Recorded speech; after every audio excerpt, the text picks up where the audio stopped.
Episode 157. ஆதனின் கண்களில் இருந்து வந்த லைட் சக்தி அந்த முதல் எக்ஸ்பர்ட் லெவல் சக்தியில் இருக்கும் நபரின் மீது பட்டதும் அவனது மனதிற்குள் ஆதன் ஒரு கடவுள் போலவும் இவன் சின்னஞ்சிறு சிறுவன் போலவும் மனதில் தோன்றியது.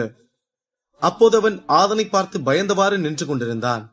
அப்போது ஆதன் அவனது மனதில், நீ நான் சொல்றதெல்லாம் கேட்பதான என்று கேட்டான். அதை கேட்ட அந்த நபர் அவன் தன்னையே எறியாமல் ஆதனை பார்த்தும் ஆமென்றவாறு தலையசைத்தான். அவனது கண்களில் பயம் தாண்டவம் ஆடியது. அதை பார்த்து அங்கிருந்த மக்களுக்கு அங்கு என்ன நடக்கிறது என்றே புரியவில்லை. அங்கிருந்த மக்கள், இந்த எக்ஸ்பர்ட் லெவல் ஆளுக்கு என்னதான் ஆச்சு? அவன் கண்ணு முழுக்க இவ்வளவு பயம் இருக்கு, அப்படி இந்த ஆதனு எதுவும் பண்ணவும் இல்ல, பேசவும் இல்ல, இங்க என்னதான் நடக்குது? இப்ப கொஞ்ச நேரம் வரைக்கும் ஆதனை பார்த்து சத்தம் போட்டு கத்திக்கிட்டு இருந்த ஆளு இப்படி கண்ணு முழுக்க பயத்தோட நிக்கிறா, இங்க என்னதான்டா நடக்குது என்று கூட்டத்தில் எல்லோரும் குழப்பத்துடன் பேசிக் கொண்டிருந்தார்கள். அப்போது ஆதன் அந்த நபரை பார்த்து, கீழே முட்டி போட்டு உட்காரு என்று கூறினான். அதை கேட்ட பீமன் வம்சத்திற்கும் மக்களுக்கும் அது வானத்தில் இருந்து ஏதோ ஒரு குரல் வந்து பேசியது போல கேட்டது. அவர்கள் ஆதனை திகைத்து போய் பார்த்து கொண்டிருந்தார்கள். அப்போது அதை கேட்ட அந்த எக்ஸ்போர்ட் லெவல் சக்தியில் இருக்கும் நபர் முட்டி போட்டு அப்படியே கீழே அமர்ந்தான். அதை பார்த்த மக்களும் லோகேஷும் பேரதிர்ச்சி அடைந்தார்கள். அதை பார்த்த சோமனும் சபரியும் கூட தங்களது இடத்திலிருந்து எழுந்து அங்கு என்ன நடக்கிறது என்று கண்களை தேய்த்துக் கொண்டு பார்த்து கொண்டிருந்தார்கள். ஒரு எக்ஸ்பர்ட் லெவல் சக்தியில் இருப்பவன் வாரியர் லெவல் சக்தியில் இருக்கும் நபரின் உத்தரவை கேட்டு அதன்படி நடந்து கொண்டிருப்பது அங்கிருந்த அனைத்து மக்களுக்கும் மிகவும் ஆச்சரியமாகவும் அதிர்ச்சியாகவும் இருந்தது. இத்தனை வருட சண்டையில் ஒரு வாரியர் லெவல் சக்தியில் இருப்பவருக்கு முன்பு ஒரு எக்ஸ்பர்ட் லெவல் சக்தியில் இருப்பவன் இப்படி முட்டி போட்டு அமர்ந்ததாக யாரும் பார்த்ததே இல்லை. ஒன்று எக்ஸ்போர்ட் வாரியர் லெவல் நபருடன் சண்டை போட்டு வெல்வான், அல்லது அவனிடம் தோல்வியடைவான். ஆனால் இன்று நடந்த விஷயம் அனைவருக்கும் புதிதாக இருந்தது. அதை பார்த்த லோகேஷ் தனது இடத்திலிருந்து வேகமாக எழுந்தான். அதை பார்த்த அந்த பெரிய மேடையில் இருந்த அனைவரும் அவரவர் இடத்திலிருந்து எழுந்து நின்றார்கள். அங்கு நடப்பதை பார்த்த லோகேஷிற்கு மிகவும் சங்கடமாக இருந்தது. ஏனென்றால் வாரியர் லெவல் சக்தியில் இருக்கும் ஆதனிடம் பீமன் வம்சத்தை சேர்ந்த ஒரு எக்ஸ்போர்ட் முட்டி போட்டு பயந்து கொண்டிருப்பது அவர்களது வம்சத்திற்கு எவ்வளவு பெரிய அசிங்கம் என்று எண்ணினான். இதுபோல் சம்பவங்கள் நடந்தால் அங்கிருக்கும் மக்கள் அனைவரும் பீமன் வம்சம் ஒரு கோழைகளின் வம்சம் என்று எண்ணி நகையாடும் என்று எண்ணி அந்த நபர் மீது கோபத்தின் எல்லைக்கே சென்றான் லோகேஷ். அந்த நபர் செய்ததை பார்த்து அந்த வம்சத்து ஆட்கள் எல்லோரும் இப்போதே தலைகுனிந்து வெட்கப்பட்டு நின்று கொண்டிருந்தார்கள். அதை பார்த்த லோகேஷ் அந்த எக்ஸ்பர்ட் லெவல் நபரை பார்த்து, டே ரவி, என்னடா பண்ணிட்டு இருக்க என்று கத்தினான். அப்போது அதை கேட்ட ஆதன் லோகேஷை பார்த்து, என்ன லோகேஷ், உன் வம்சத்து வாரியர் லெவல் ஆளுங்க தான் என்கிட்ட ஒரே அடியில செத்து போறாங்கன்னா உன் வம்சத்து எக்ஸ்போர்ட் லெவல் சக்தியில இருக்கவங்க எல்லாம் அவங்களுக்கே டஃப் கொடுப்பாங்க போல இருக்கு. இப்படி நான் சாதாரணமா பார்த்ததுக்கு இவன் அப்படி முட்டி போட்டு பயந்து உட்கார்ந்துருக்கான். இவன் தான் என்ன கொல்ல போறவன்னு நீ அனுப்பி வச்சிருக்க இல்லையா? இது எவ்வளவு வேடிக்கையா இருக்கு தெரியுமா என்று கிண்டலாக கேட்டான். அதை கேட்ட பீமன் வம்சத்து ஆட்கள் அனைவரும் கன்னத்தில் அறை விழுந்தது போல உணர்ந்தார்கள். அப்போது அதை பார்த்து லோகேஷிற்கு மிகவும் சங்கடமாக இருந்தது. லோகேஷ் என்ன செய்வதென்று தெரியாமல் இருந்ததை பார்த்த அந்த பெரியவர் அவனுக்கு அருகில் வந்து, இந்த ஆதன் மத்தவங்க மனசை தன்வசப்படுத்துற சக்தியில மாஸ்டர் லெவல்ல இருக்கான் லோகேஷ், அதனாலதான் அவன் இப்படி எல்லாம் பண்ணிட்டு இருக்கான். அவன் ஆள் தான் 9வது வாரியர் லெவல்ல இருக்கான். ஆனா அவன் பல இடத்துக்கு போய் பல புது புது ஆற்றல்களை பெற்றிருக்கான். அந்த ஆற்றல்ல ஒண்ணுதான் இந்த மனசை தன்வசம் இழுக்கிற சக்தி லோகேஷ். இப்ப நம்ம ரவி மனசுல ஆதன் ஒரு கடவுளா தெரிவான், அதனாலதான் அவன் முட்டி போட்டு உட்கார்ந்துருக்கான். இல்லனா ரவி கிட்ட ஆதனை சமாளிக்கிற சக்தி அதிகமாவே இருக்கு என்று கூறினார். அதை கேட்டதும் பேரதிர்ச்சி அடைந்தான் லோகேஷ். ஓ, அதனாலதான் ஆதன் நம்ம ரவியை இந்த மாதிரி நடத்திட்டு இருக்கானா? ஆனா அவன் வெறும் 9வது லெவல்ல இருந்துகிட்டு இவ்வளவு ஆற்றல் சக்தியில மாஸ்டர் லெவல்ல இருக்கிறது தான் கொஞ்சம் கூட நம்பவே முடியல என்று நினைத்து ஆதனை ஆச்சரியமாக பார்த்தான். அப்போது ஆதன் ரவியின் மீது தாக்கிக் கொண்டிருந்த கண் வசிய சக்தியை மீண்டும் திருப்பி எடுத்துக்கொண்டான். அப்போது ரவி தான் ஆதன் முன்பு மண்டி போட்டு அமர்ந்திருப்பதை பார்த்ததும் மிகவும் வெட்கமாக உணர்ந்தான். அவன் வேகமாக அவனது இடத்திலிருந்து எழுந்துவிட்டு அங்கு சுற்றியும் பார்த்தான். அப்போது லோகேஷ் மற்றும் பீமன் வம்சத்தை சேர்ந்த அனைவரின் முகமும் கோபமாகவும் அவமானமாகவும் இருந்ததை பார்த்து அங்கு என்ன நடந்திருக்கிறது என்று புரிந்து கொண்டான். அப்போது ரவி ஆதனை பார்த்து, டேய், என்ன என்னடா பண்ண? நான் எப்படி உன் முன்னாடி வண்டி போட்டு உட்கார்ந்திருந்தேன்? இந்த அவமானத்தை என்னால ஏத்துக்கவே முடியாதுடா. உன்னை நான் கொல்லாம விட மாட்டேன்டா என்று கோபத்தில் கத்தினான். டேய், நான் உன்னை சாதாரணமா தான்டா பார்த்தேன். நீதான் என்னை விட்டுருங்கன்னு சொல்லி கண்ணுல பயத்தோட வந்து என் முன்னாடி மண்டி போட்டு உட்காந்து மன்னிப்பு கேட்ட. இப்ப நீ என்ன என்ன பண்ணேன்னு கேக்குறதே ரொம்ப வேடிக்கையா இருக்கு. இதுல இன்னொரு வேடிக்கையான விஷயம் என்னன்னா, நீ என்ன கொல்ல போறியா என்று ஆதன் கேட்டுவிட்டு சத்தமாக சிரித்துவிட்டு மீண்டும் பேசுவதற்கு ஆரம்பித்தான். டேய், 1-2 காமெடி பண்ணுங்கடா. சும்மா தொடர்ந்து காமெடி பண்ணுனா எனக்கு சிரிக்கிறதா இல்ல சண்டை போடுறதானே தெரியலடா. சரி, உன் ஆசைய நான் ஏன் கெடுக்க போறேன்? வா, வந்து என்கிட்ட அடி வாங்கி செத்துரு வா என்று கூறினான். ஆதன் ரவியை பார்த்து பேசிவிட்டு தைரியமாக சண்டைக்கு தயாராக நின்றான். ஏனென்றால் லோகேஷிற்கு முன்பே ஆதன் எக்ஸ்போர்ட் லெவல் சக்தியில் இருப்பவர்களோடு சண்டை போட வேண்டும் என்று முடிவு செய்து விட்டான். ஏனெனில் ஆதன் வாரியர் லெவல் சக்தியுள்ள நபர்களுடனே சண்டை போட்டுக் கொண்டிருந்ததால் அந்த 3 லட்சம் பேட்டில் பாயிண்ட்ஸை எடுத்து அந்த டிமானிக் டிராகன் எலும்பை வெற்றி பெறுவது என்பது மிகவும் கடினமான ஒன்றாகும். அதனால் அவன் எக்ஸ்போர்ட் லெவல் சக்தியில் இருக்கும் நபர்களுடன் சண்டை போட்டு வெற்றி பெற்றால் வாரியர் லெவல் ஆட்களை வென்றால் கிடைக்கும் பாயிண்ட்களை விட அதிகமான பாயிண்ட்களை பெற முடியும். அதனால் ஆதன் ரவியில் இருந்து தனது முதல் எக்ஸ்போர்ட் நபருடனான போட்டியை தொடங்கலாம் என்று முடிவு செய்து விட்டான். அப்போது கூட்டத்தில் இருந்த ஒருவன், இப்ப நான் கேட்டது உண்மைதானா? ஆதன் ஒரு எக்ஸ்போர்ட் லெவல் சக்தியில இருக்கவன் கூட சண்டை போட தயாராயிட்டானா என்று கேட்டான். அதை கேட்டு அங்கிருந்த கூட்டத்தினர் ஆம் என்றவாறு தலையசைத்தாலும் அங்கிருந்தவர்களுக்கு அது மிகவும் அதிர்ச்சியூட்டும் விஷயமாக இருந்தது. அப்போது சபரி சோமனை பார்த்து, டே சோமனே, என்னடா நம்மாலே நல்லாதானடா சண்டை போட்டுக்கிட்டு இருந்தா, அதுக்குள்ள ஏன்டா எக்ஸ்போர்ட் லெவல் சக்தியில இருக்கவங்க கூட சண்டை போடுறேன்னு சவால் விடுறான்? இது ஆதனுக்கு ஆபத்தாயிராதா என்று பயத்துடன் கேட்டான். சோமன் சிறு புன்னகை செய்துவிட்டு, நீ எதுக்கும் கவலைப்படாதடா குண்டு பையா. நம்ம ஆதனை ஒரு முடிவு பண்ணிட்டான்னா அதுல பல வாட்டி அவன் மனசுல யோசிச்சுதான் எடுத்திருப்பான். அதுவும் இல்லாம எனக்கு என்ன தோணுதுன்னா, இந்த வாரியர் லெவல் ஆளுங்க 2 பேரை ஜெயிச்சு பேட்டில் பாயிண்ட்ஸ் ஜெயிக்கிறதுக்கும் ஒரு எக்ஸ்போர்ட் லெவல் சக்தியில இருக்கவனை ஜெயிச்சு பேட்டில் பாயிண்ட்ஸ் வாங்குறதுக்கும் வித்தியாசம் இருக்குல்ல என்று கூறினான். ஓ ஆமா ஆமா சோமனே, இப்ப எனக்கு புரிஞ்சு போச்சு. நம்மால பேட்டில் பாயிண்ட்ஸ் அதிகம் பண்றதுக்கு தான் எக்ஸ்போர்ட் லெவல் சக்தியில இருக்கவங்க கூட சவால் விட்டு சண்டை போட போறான், சரியா என்று கேட்டான் சபரி. அது கேட்ட சோமன், அச்சோ என் அறிவு களஞ்சியமே, முகல்லாம் இப்பதான் பல்ப் எரியுது. ஆமா செல்லம், அதுக்குதான் நம்மால இப்படி சண்டை போட போறான் என்று கூறினான். அதை கேட்டு சபரியும் அவனது நண்பர்களும் சரி என்று தலையசைத்து விட்டு அந்த சண்டையை மும்முரமாக பார்க்க ஆரம்பித்தார்கள். அவர்கள் இருவரும் இப்படி ஆதனின் எண்ணத்தை புரிந்து பேசிக் கொண்டிருந்தாலும் அங்கிருந்த பெரும்பாலான மக்கள் ஆதன் தவறான முடிவெடுத்து விட்டான் என்றும் அவன் ரவியின் சக்தியில் மடியப் போகிறான் என்றும் தான் எண்ணிக்கொண்டும் பேசிக்கொண்டும் இருந்தார்கள். ஆதன் சொன்னதை கேட்ட மாதவன் அந்த பெரிய மேடைக்கு அருகில் இருந்து ஒரு வஞ்சகமான சிரிப்பு சிரித்துக் கொண்டு நின்று கொண்டிருந்தான். ஏனென்றால் மாதவனும் ஆதனை கொல்ல வேண்டும் என்று தனது மனதில் எண்ணிக்கொண்டிருந்ததோடு அந்த நேரத்திற்காக காத்துக் கொண்டிருந்தான். ஏனென்றால் அவனது கண்முன்பு அவனது ஆட்களை பலரையும் ஈவு இரக்கம் பார்க்காமல் கொன்று வீழ்த்திய ஆதனை தனது ஆட்களுக்காக பழிவாங்கியே ஆக வேண்டும் என்று எண்ணிக்கொண்டிருந்தான். அது மட்டுமின்றி அங்கிருந்து ஆதன் தப்பித்து சென்றதும் அவன் யார் என்று மாதவன் விசாரிக்க ஆரம்பித்தான். அப்போது ஒரு வேளையாக மாதவன் அட்டூரியனை நட்பு ரீதியாக சந்திக்க சென்றான். மாதவன் அந்த ரெஸ்டாரண்டில் நடந்த அனைத்து விஷயங்களையும் அட்டூரியனிடமும் தணிகைநாதனிடமும் பொறுமையாகவும் தெளிவாகவும் எடுத்துரைத்தான். அதை கேட்டதும் தணிகைநாதனுக்கு அது ஆதன் மற்றும் சோமன் என்று தெரிந்துவிட்டது. இருப்பினும் அவர்களது பெயரை சாதாரணமாக கூறினால் மாதவன் கோபப்பட மாட்டான் என்று புரிந்து கொண்ட தணிகைநாதன் அமைதியாக அட்டூரியனும் மாதவனும் பேசிக் கொண்டிருப்பதை கேட்டுக் கொண்டிருந்தார். அவர் தனக்கான நேரம் வரும்போது இருவரையும் மாதவனிடம் சொல்லிவிடலாம் என்று எண்ணிக்கொண்டு தனது தாடியை தடவியவாறே காத்திருந்தார். அப்போது அட்டூரியன் மாதவனை பார்த்து, என்னப்பா நீ அவ்வளவு சக்தி வாய்ந்தாலு, உன்கிட்டே ஒரு வாரியர் லெவல் ஆளு ஆட்டம் காட்டியிருக்கான்னா நீ அவனை புடிச்சு மரண தண்டனை கொடுத்திருக்கணும்ல என்று கேட்டான். ஆமா அட்டூரியன், ஆனா என்ன பண்றது, அவனுக்கு 2 பேரும் கண்ணு மிக்கிற நேரத்துல ஏதோ கண்ணெல்லாம் எரியிற மாதிரி புகையை போட்டு விட்டு தப்பிச்சிட்டாங்கப்பா. அந்த புகை சுமார் 1/4 மணி நேரம் களையவே இல்லை. அதுக்கப்புறம் நான் போய் எல்லா பக்கமும் தேடி பார்த்தேன், அவனை கண்டுபிடிக்கவே முடியலப்பா என்று கூறினான் மாதவன். அதுவும் சரிதான். சரி, அந்த புகை உருவாக்க எந்த பொருள் பயன்படுத்தினாங்க? அந்த பொருள் உங்ககிட்ட இருக்கா? கண்டிப்பா நீ அதை எடுத்து வச்சிருப்பியே என்று கேட்டான் அட்டூரியன். அதை கேட்டு தணிகைநாதன், இப்பதான் கொஞ்சம் கொஞ்சமா இவங்க நம்ம கிட்ட நெருங்கிட்டு இருக்காங்க, நாம சொல்ல வேண்டிய நேரம் வந்துருச்சு என்று வஞ்சகமாக நினைத்துவிட்டு தனது தாடியை தடவியவாறு காத்திருந்தார். மாதவன் தனது படை வீரனை அழைத்து அந்த கருப்பு நிறமான உருண்டையை எடுத்துக்கொண்டு வருமாறு உத்தரவிட்டான்.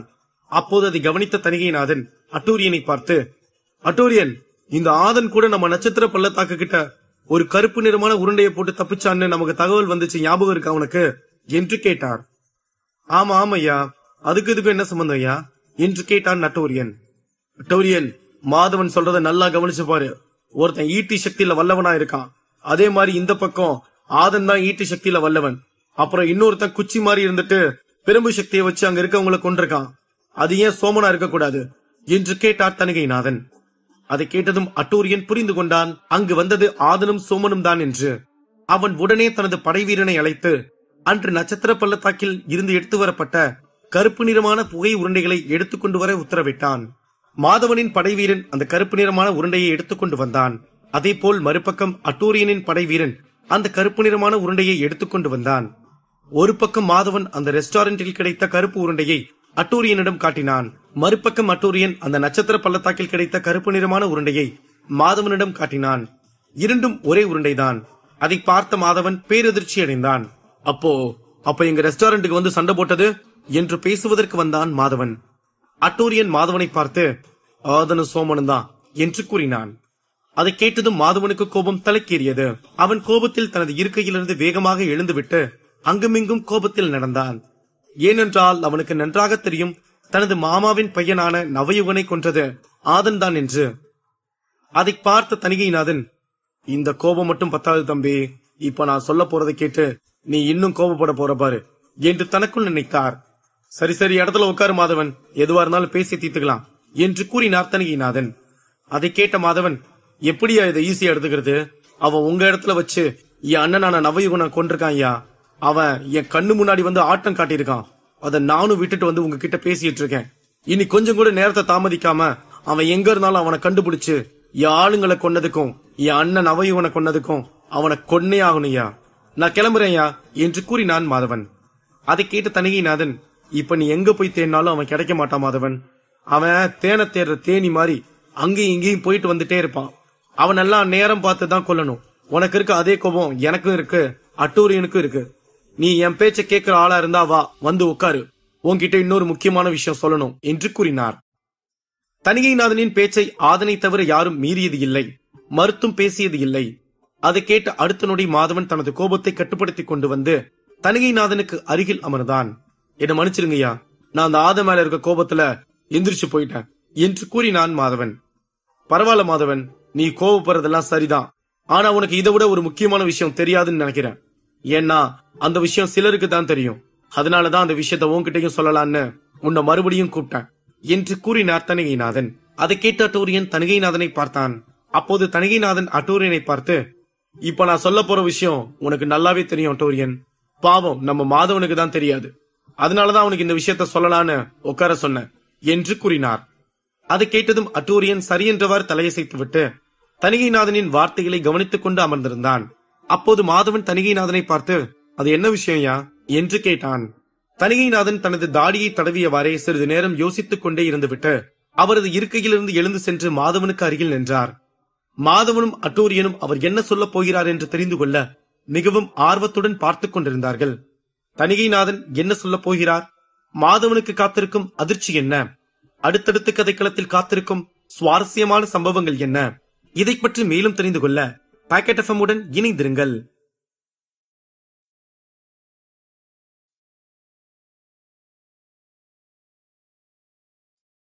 எபிசோட் 158.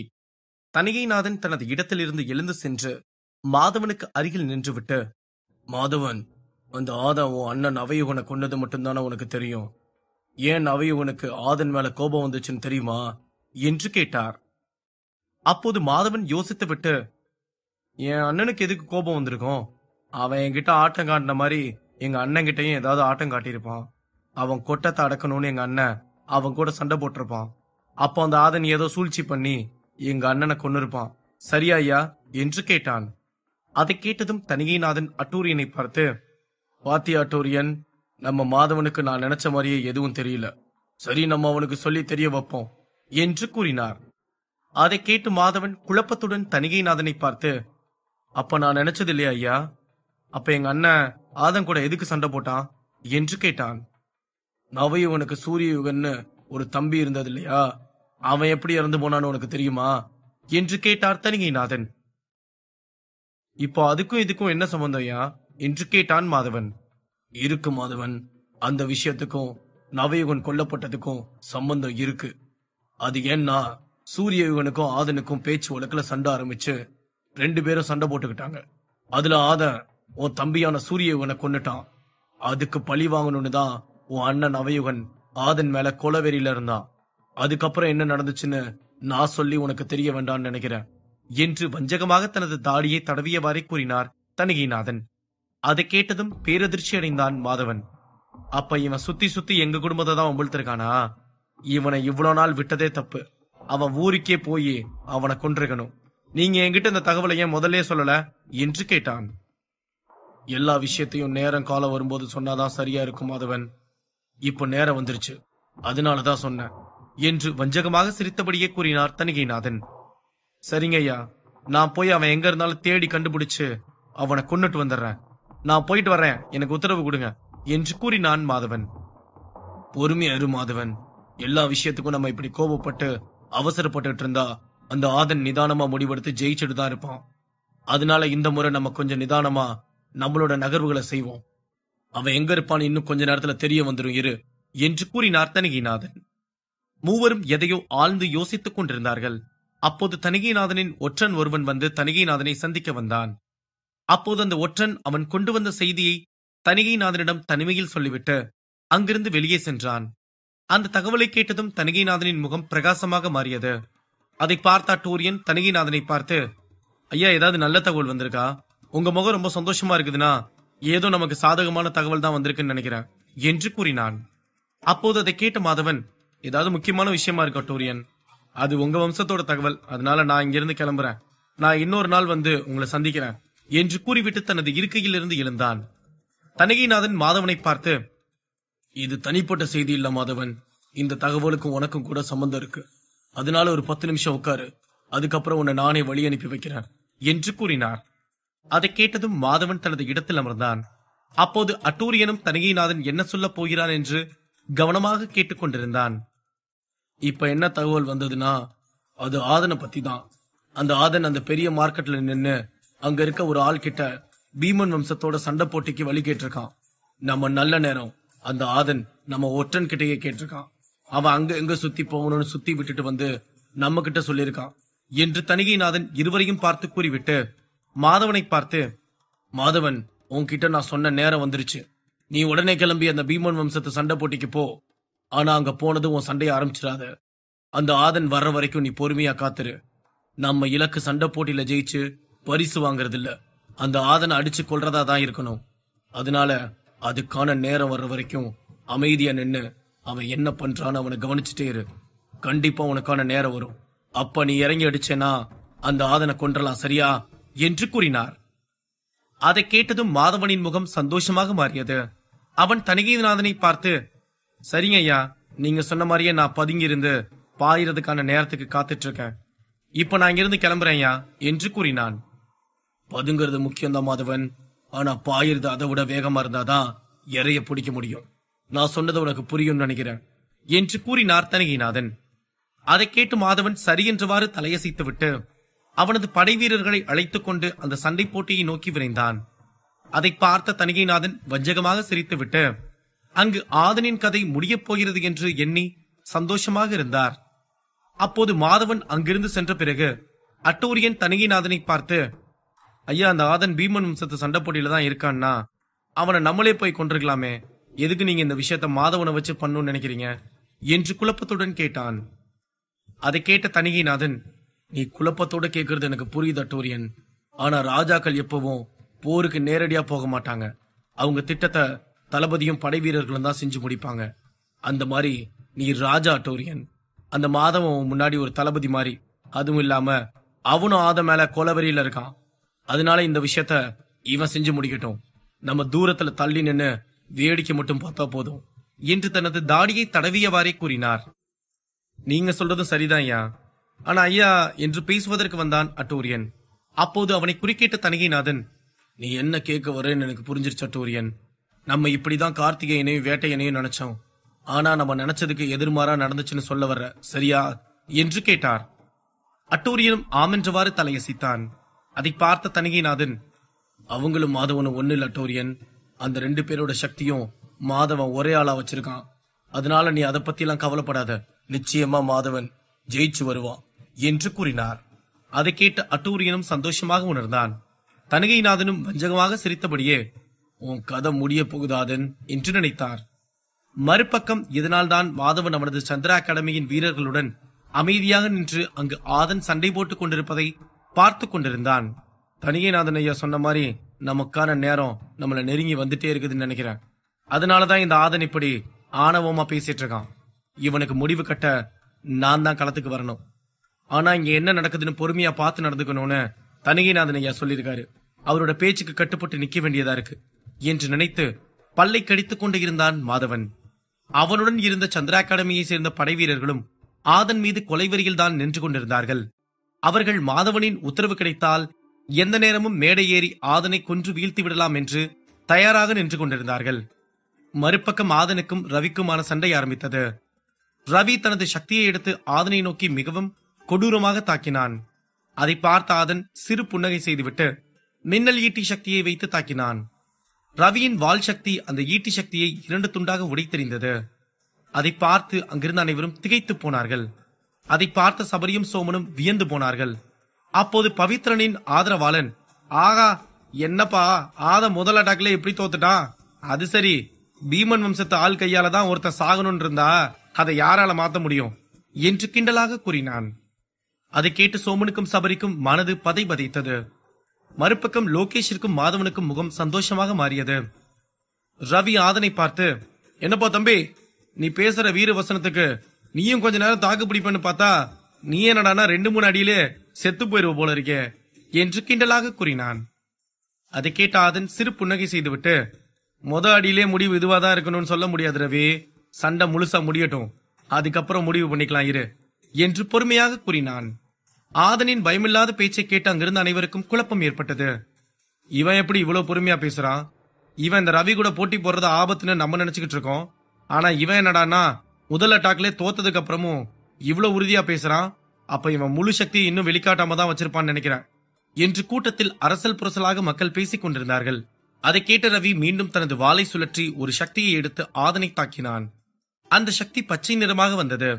அதை பார்த்த ஆதன் தனது புயல் ஈட்டியை எடுத்து சாதாரணமாக எறிந்தான்.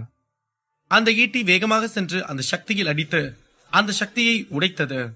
அந்த பச்சை நிறமான சக்தி உடைத்ததின் தாக்கம் ரவியை பின்னோக்கி தள்ளியது. அத்துடன் அங்கிருந்த மக்கள் கூட்டம் அனைவரும் அந்த சத்தத்தை தாங்க முடியாமல் காதை மூடிக்கொண்டும் அங்கு என்ன நடக்கிறது என்று பார்த்து கொண்டும் இருந்தார்கள். அப்போது ஆதன் ரவியை பார்த்து, ஹே என்னப்பா, உன் பச்சை நிறமான சக்தி வேகமா வந்துச்சு, அது எங்க போச்சுனே தெரியல என்று கிண்டலாக கூறினான். அதை கேட்ட சோமன், அடே குண்டு பையா, எதுக்கும் பதட்டப்படாம உட்காரு, நம்ம ஆளு அவன் சக்தியை பார்க்கணும்னு தான் முதலடியே வாங்கியிருக்கான். இப்ப நான் சொல்றேன், ஆதன் அடுத்து 2 அட்டாக்ல அவனை ஒன்னு அலற விடுவான், இல்லனா கொன்னே விடுவான் பாரு என்று கூறிவிட்டு தனது இடத்தில் அமர்ந்து விட்டு தெனாவட்டாக பவித்ரனின் ஆதரவாளனை பார்த்து கண்ணடித்தான். அதை கேட்ட பவித்ரனின் ஆதரவாளன், இந்த ஆதன் 2வது அட்டாக்ல ரவியை ஆச்சரியப்பட வச்சுட்டானே, ஒருவேளை இந்த குச்சி உடம்புக்காரன் சொல்ற மாதிரி ஆதன் ரவியை கொன்றுவானா என்று நினைத்தான். மறுபக்கம் தமிழ்வாணன் அவன் சண்டை போடுவதை நிறுத்திவிட்டு ஆதன் சண்டை போட்டுக் கொண்டிருப்பதை பார்த்து ரசித்துக் கொண்டிருந்தான். அதன் பிறகு ரவி தனது வாளை வானத்தை நோக்கி உயர்த்தி காட்டினான். அப்போது வானத்தில் இருந்து ஒரு சிவப்பு நிறமான மின்னல் வந்து அந்த வாளில் விழுந்தது. அந்த வாள் முழுக்க சிவப்பு நிறமாக மாறியது.